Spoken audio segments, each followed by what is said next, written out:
پدر کف می‌کوفت و فرزندان در گرد او پروانه و رقص و بازی داشتند. مادر از این شور و شفق طفلگان لذت می‌برد و در تلفنش این لحظه خوشبختی را ثبت می‌کرد. حتی به گوشه خیال این کودکان معصوم نمی آمد که آنها روزی با دستی فرشته خاندانشان که آنها را با مهر می پرورید و تمام هستیش را نثارشان می کرد بیرحمانه به قتل رسانده می شوند. این کودکان حیات ندیده غرمر دیگر امکان ندارند که برقصند، خنده و بازی کنند و با نغمه های کودکانه خود اطرافیان را خوشحال سازند. مادر آنها را به مرگ محکوم کرد.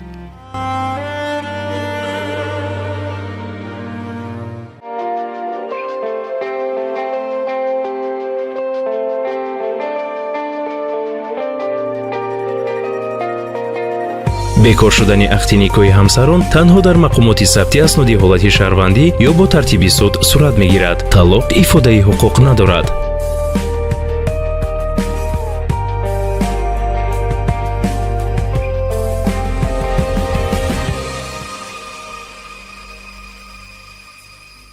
کشته شدن 4 کودک بیگناه با دست مادر حادثه وحشت‌انگیزی گشنار شنیده بود که نه تنها ساکنان ختلان زمین بلکه تمام تاجیکستان را به لرزه آورد. همگان حیران ماندند آخر چه طور زن میتواند 4 فرزند خردسالش را به قتل رساند که یارچی نزاکت را مجبور کرد 4 پاره جانش را که با صد مشقت به دنیا آورده و با شیر سفیدش به وای رسانیده بود با دستان خود از حیات محروم سازد.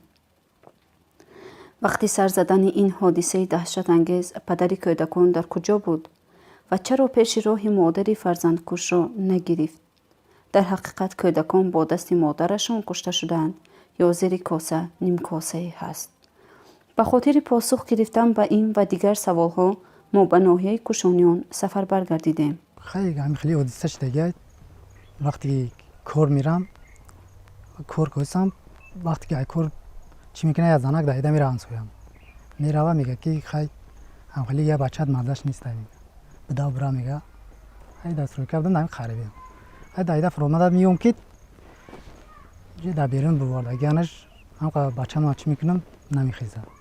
من همین ساعتوی 3 گذشتگی بود در خونه برو اومدم گفتم برام یه جنوم خبر کنم خونه ماماش اومدیم بعد هم خیلی اومدم با هم مینای زمین اومدم که سگ آوزش ندیدم خونه دیگر دیدم سگ گریه که وینگاس کی سبب دور اومدم خونه که برا فهمیدم بوی الو گفتم من پیلتا در گرفت است سنی سگ نفر اومدم دایده خونه در اومدم این خونه در اومدم خیلی دیدم اینجا بچه کلمش خوابه دیوانده اونجا دو بچهش خوابه این دیوانده اوشده مایدکیش خوابه این بچهش یه رختم کارم کردیم ده من بچه‌ام قدیم شوخی میکردم خونه دارم قدیم شوخی کردم شما چی میکردن سروش هم میبستم بازی میکردم خیلی میگم شوخی کردم یوسف بخیر گفته بو یا شپلق زدم نه خیسه جوش من اگه میدونم این مردگی خیلی دمگیر شدگی دودا بعد رفتم یه ساتل او آوردم دایی شپیدم این الو دیدم الو دا بو ریختم او ایرا برو وردم پارتوفتم گوداکورا بو گیرسم اونجا برو وردم بو دایدم رفتم دکتر فایرات کنیم اینجا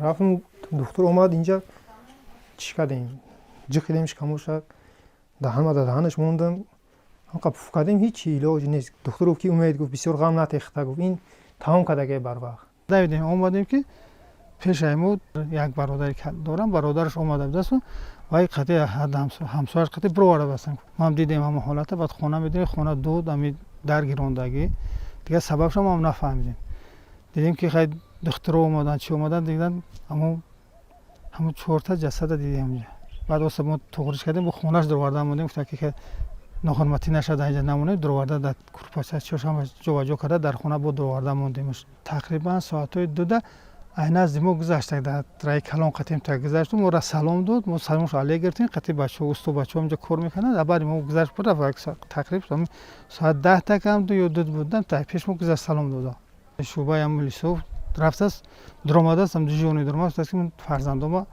هم حادثه را کردم بعد من صبح یک تا دینا پیونه گفتم چی سرش کردین پروانه بود این بوره درآمده است اونجا مقصد که انیخ کرده است که شما شوخی نکنی من همین کارا کردگیم بعد دیگه در رو خفیدن محکم کردن ما همینجا بودیم که پیشتیم اون ملیسا رسید اومدن یوسف جون، اکبر جون، انیس، یونس همش برآوردگی بودن در درون جلی همش روی علوق شده است. که وقتی که اومدم اونجا هم که بچه‌م چی کردم همینجا چی و دخترو هم بودم پر بود دیگه خدمت هیچ چیکار نتونستم. هم که میخیزم نخیستک دیگه علاج نشد. اگه نمیدونم ایسوبی چی شده دیگه که ما استرویک تا کار کردیم ساعت 7 میرم دیگه ساعت 5 میام. دو دقیقه بوی هم کورپوی تمام. میترسکوی بچه‌م سوخت تمام. نه من باید دقیقه همیان ندارم دیگه او حالت دیگه خدم دیدم چی نمیدونم دیگه حالت نبودم دیگه جوش اهمیت من ندادم. مناسبتشون با همسر تا چگونه بود؟ سوز بود. یگون جنگ یگون در ممبای یگون چی نداشته. همراه فرزندان؟ نه همش سوز بود. زنتون سو وقت‌های آخر از یگون شکایت نکرد؟ نه نه یگون شکایت نداشته. بسیار در مورد چی گپ میزد زنتون؟ هیچ هم خیلی هیچ زمین نشتیم هم زن تمام یگون جنگ یگون چی نبود کمبودی نبود. ما می خریدیم اویلی گرفتم پول بچه‌م خرید کردیم ما برای مکتبش تیاری دیدیم. تیاریش دیدیم هم یک پاتینکاش موندگی بود که هم اویلی ما بگیریم گفتم ان شاء الله وش هم میگیریم گفتم. بعد همین کتی همین کور بعد پگاشش یعنی خوب با 3 روز بعد شد. گفتم که پاتینکا دیگه چای اویلی که میگیریم گفتم دیگه همین کتی هم کلیشت. شما باوری دارید که همسرتون فرزندان نشون میشه؟ نه دو چه خدم برآوردم دو تا دیگه همسایه کی برآوردگی نمیدونم.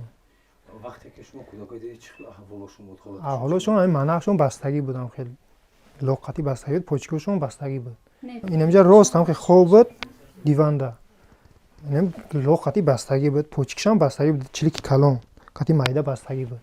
لوگ چلیک شکویدم شکویدم یوشم اینو هم کلاکی یو گفتم سروشنا بستیام گفت دود همش شکویدا داینم زمین اینجا پرت گفتم گرفته بعد برو بردم تاشا وایشم بعد کی برو برد نمیدونم بردن پاردم گفتم که این سگا دو زنگ که نبردین حالی هم بگم نبردین گفتم من بوره علاوه فهمیده ایس اومدم او اون خونه برو اومده ابرام گفت که حالی اکه میبرن گفت هم برو اومده بر رفته من اون ندیدم در تاریکی در تاریکی ندیدم در اونجا ناز بود مصیبت سوز بود کلم میشه همین از 3 روز 4 روز یا من خبر میگرفتم یگون چی در کارش هم میرم میگفت که اکم خاکی چیز در کارای ناو جیدو کدا بودم کالونی خونه خودم جیدو کدا بودم کارشکا پیاز میوش خودم آوردم میدادم با ماشین یگون بور جنگجولی محمد بو نه خلاکی شدگی نیست جنگجول هم شه با هم نمیرن میگن نه که شدگی نیست من همین 3 ماه شد وقتی رمضان بود یورو آوردم اینجا خونه روز کردم آوردم که نه چیکیده ولی خیلی زندگی را جیدو نکرده بودیم و همون خوردنش همون خونه بود همون خونه میبردیم کارشکا پیاز میوش همون خونه میبردیم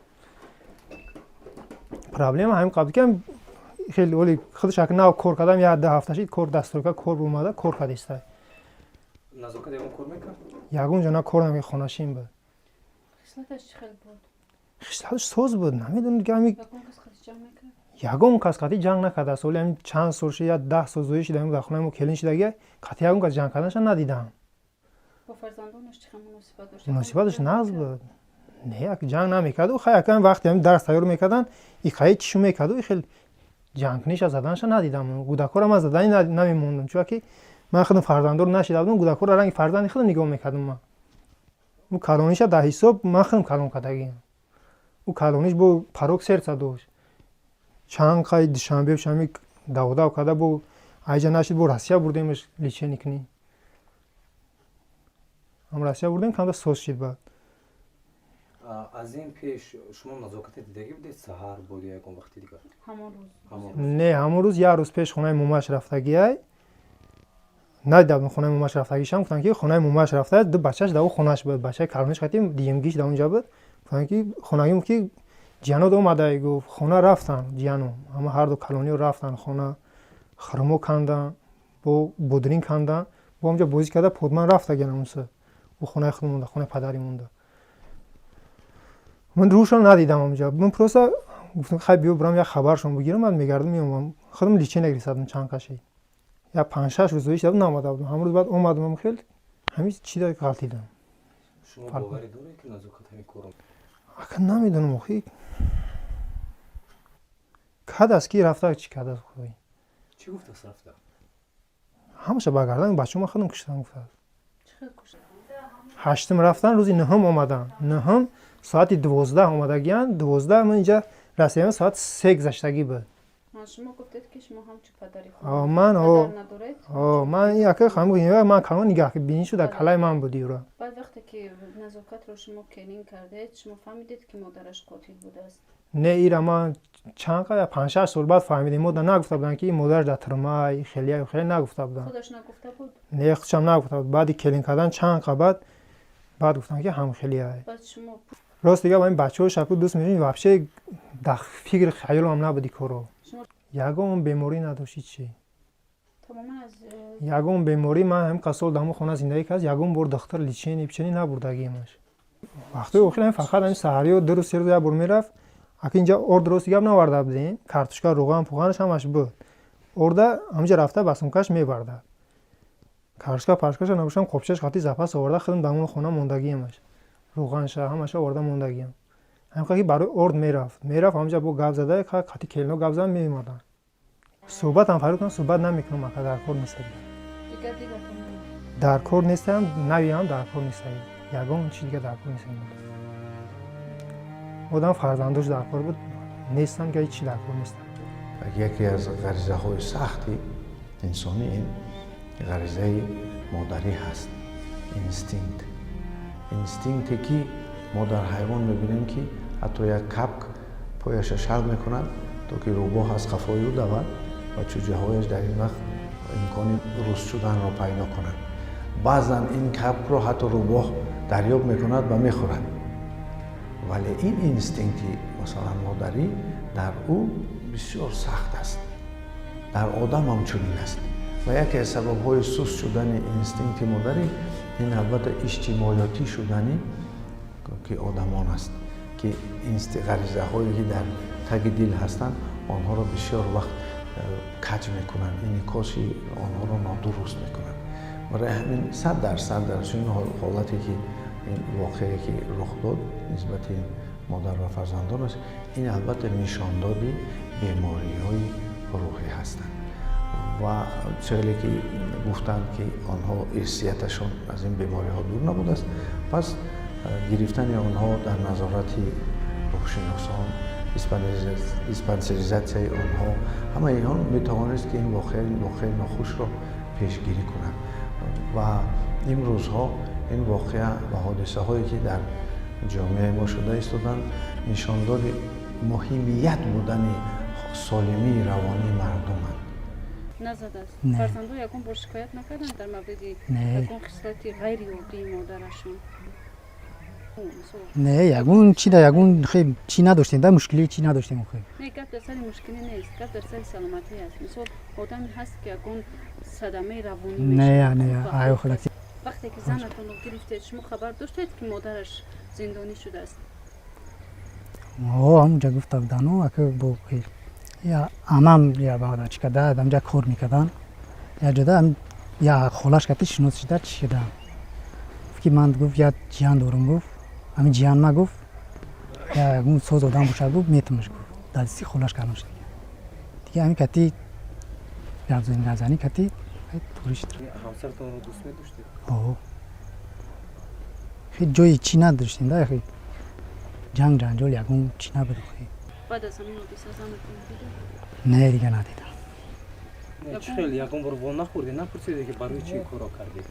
میسخونه دارم دوا وقتی هم چی دبودیم که دیدم چی دبوده یا چی کردم میسخونه دبودم یا باز کردیم تموم. پرسیدید از زنتون چی بگید؟ پرسیدم دیگه هیچ نگو که حالت گپ زدن چی نداشته.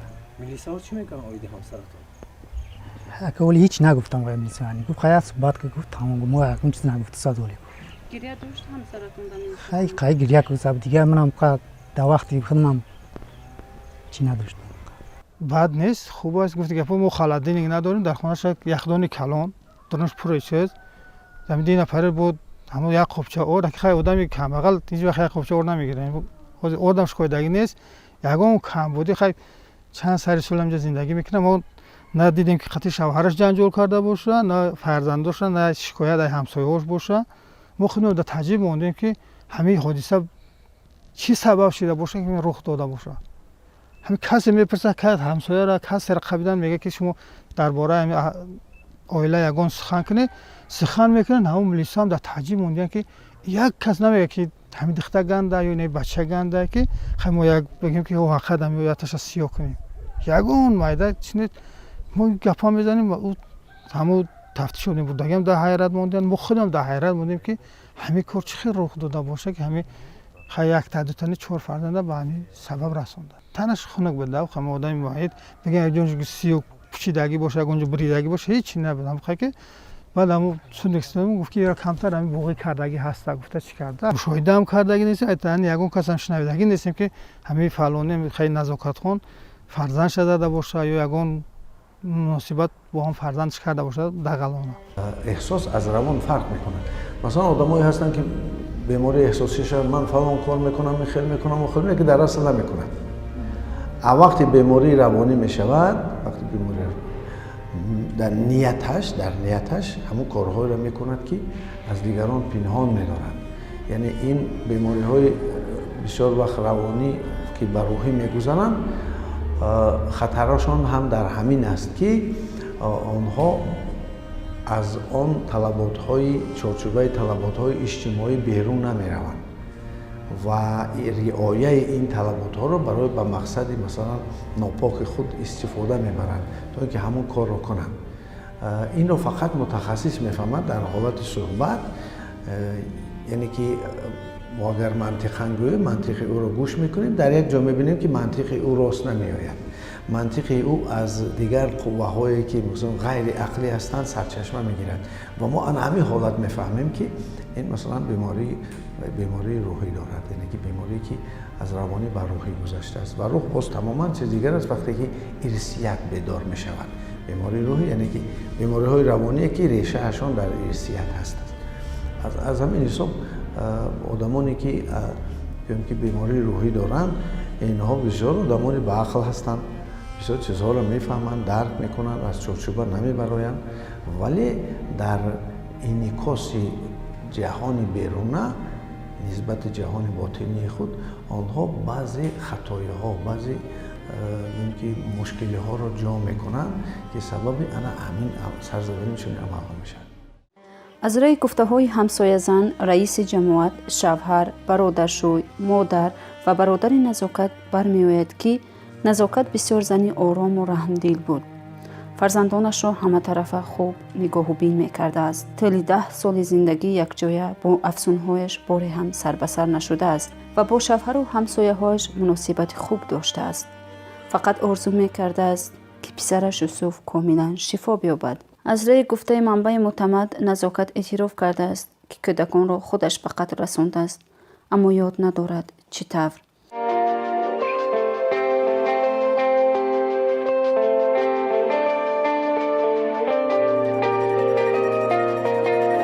бекор шудани ахти никоҳи ҳамсарон танҳо дар мақомоти сабти асноди ҳолати шаҳрвандӣ ё бо тартиби суд сурат мегирад талоқ ифодаи ҳуқуқ надорад